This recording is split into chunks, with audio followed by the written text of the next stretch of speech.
just invented a new word, that supposedly exposes them.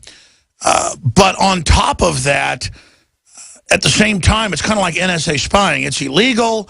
They deny it. It comes out. And then they use the whole process of investigating it to come up with solutions that basically codify it and legitimize it. Correct. Nothing will be done. Absolutely, this entire report will not even nick the CIA's ability to continue to lie, distort, and deny and create illegal activity.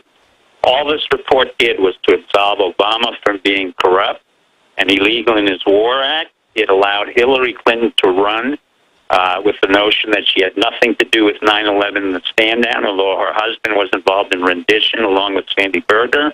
And it will clear Jeb Bush's name in the name of his brother, George Bush, who didn't know about the 9/11 stand-down and the torture, and in fact will implicate Jeb Bush. So really what this has done paradoxically in the narrative is to compound the story that you and I first discovered 13 years ago, that all of this is a lie. The 9/11 stand-down was in fact a false flag. Our own government attacked us. Osama bin Laden was already dead. But that story cannot die, Judge and Alex, because you and I will not allow it to die. And the American public now believes 78 to 80% believe that Osama bin Laden was already dead. They don't believe the SEAL story. They can't believe Mac Raven, a lying head of a SEAL team. And then again, the SEAL teams have failed. They failed time after time, and then instead they write reports, and then a guy like Jose Rodriguez, the head of the counterterrorism office, goes to Kathy Bigelow, the director of the movie Zero Dark 30, and in detail, under the directions of John Brennan, gives her a detailed account of a false narrative of how they assaulted Osama bin Laden, who's already dead. Let me shift gears. Let me shift gears into a couple other subjects, just because they're interesting factoids. Why do they try to pick fatherless boys for this CIA role? Is it the state becomes their father, A, and then B, why don't you ever see the Army in these Navy SEAL type movies where they're these supermen? I mean, the Navy pushing Navy SEALs as God is really starting to get ridiculous. Well, you asked two excellent questions. I'll quickly answer. Number one, the fatherless son is a totally absent son. That they in fact become the surrogate father. They know the son is vulnerable. Both Obama, or Barry Sorrell, and Bill Clinton were involved in sex, drugs, and other activities, so that they could be compromised. What the CIA always looks for is for a man or a woman who can be easily compromised and used at any time and can be indicted or thrown away or neutralized. The second part is the Army is much more sophisticated. Under Dempsey and under various other generals, the special forces and units out of Fort Bragg and elsewhere have been instructed never to speak up. The reason why the SEALs have been a failure is because of Admiral Mueller, whose father was part of a publicity machinery from the William Morris Agency, Admiral McRaven, who was a total disaster and was a loudmouth, as was Stan McChrystal. These were all narcissists. The SEALs were a failure during the Reagan administration. 13 of them died on the way to Grenada when I was involved in that false, attempt to attack Grenada. And they couldn't explain why 13 SEALs drowned on a raft when they were trained to be underwater. So SEALs have always been a secondary quality and a secondary class of gamesmanship. But they've been the first one to run to the movies, run and make movies about themselves, whereas the other units, the Navy, the Army, the Air Force, and other special units that I will not get into, have never been heard about, will never be heard about. And under General Martin Dempsey, they will be under strict commands. The Navy should be reprimanded.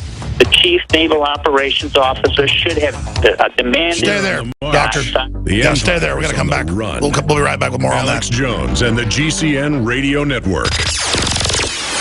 Out as quickly as I can through the Alex Jones Show and through other medium, i.e. myself publishing, so that eventually you can read the words that were words of freedom and a call to revolution at a time when we will be shut down by DARPA, CIA, DHS, and any other organization that has really no legitimacy over Well, let's us. expand on that, because I personally know that there are these bigger financial interests that have installed these politicos to carry this bipartisan treason Correct. out. And whereas I do want to see them brought to justice, if they want to be sent to the island of Alba, you know, I mean, a lot of times cornering these people is more dangerous. We need the political system to realize it's pushing us all over the edge of a cliff. It's doing things that are untenable. It's attacking the free market. It's doing things that are totally predatory, while trying to stir up a race war as a political distraction for the political class.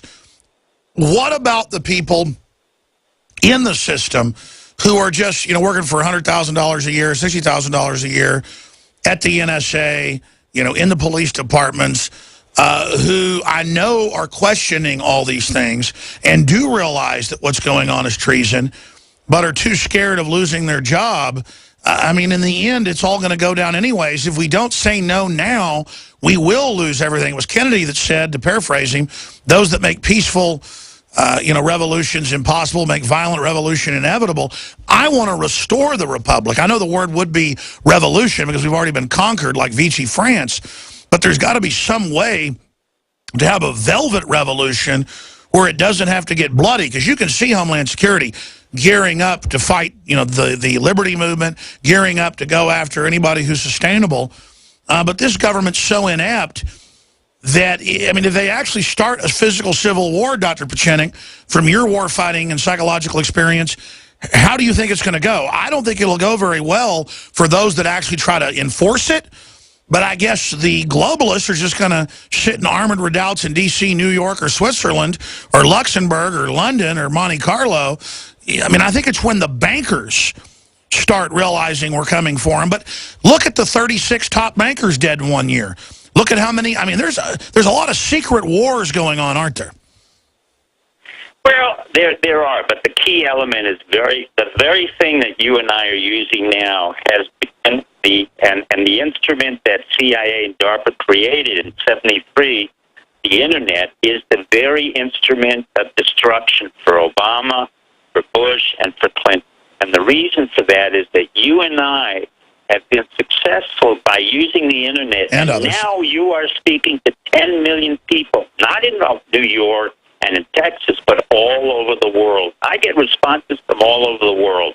And I say to all of you out there, you young people and older who use the Internet, use that Internet. If you have to block, hack, or however anonymously you may do it, and I repeat it again, however anonymously you may do it, you can come into these systems in the CIA because they're very fragile, State Department, Treasury, the White House, and you can hack your way around that. And believe me, there will be no bloodshed because this government is so incompetent that it has no idea of how many people were in the CDC, namely 16,000 people at $7 billion who did nothing in Ebola. Instead, I had to ask our military and General Dempsey to send 4,000 soldiers of AFRICOM in order to handle Ebola. So the only functional capability we have is really the Army. Let me ask you this point again. It has been compromised by Mueller. It has been compromised by perhaps it can be turned around by Conley, but I don't think so. Obama has been compromised. The White House is compromised. Bush is compromised. Clinton is compromised. So we have to take now the revolution, the velvet revolution as you call it, and stream it through the electrons right into the White House, into the legislators, into the CIA, Department of Defense, the FBI, and hit them with every electronic passion that we have. And that is our revolution in America. And the world will follow us because you are that voice. They listen to you. Well, that's right. The listeners are and my guests are. I mean, not me so much. But Dr. Pieczenik, briefly, why did they send, when the whole bin Laden announcement got made, I know they sent some agencies over to you. I got some phone calls and then a visit. I mean, what is the point of that? Just pure intimidation? They're afraid. No. Well, I was about to say they were very nice about it. You know, actually crying uncle. Yeah. Well, it's this, Alex. You and I have been together kind of informally for a long time. In the beginning, they tried to intimidate you, and you were kind of a little bit concerned. And then I said, just hold the line. One thing that doesn't work is intimidation of an American, particularly Americans like you and I. You were born here. I have worked in our government and used techniques on behalf of our government to take down the Soviet Union, to bring peace to Cambodia, take down the Khmer Rouge. Now, they know what I'm capable of doing. When you used the word slippery, I knew what you meant, and I want your audience to understand what you mean. I know exactly how our intelligence community works, but I also know how to take it apart piece by piece without even using a bullet. They know it. They know that I know it.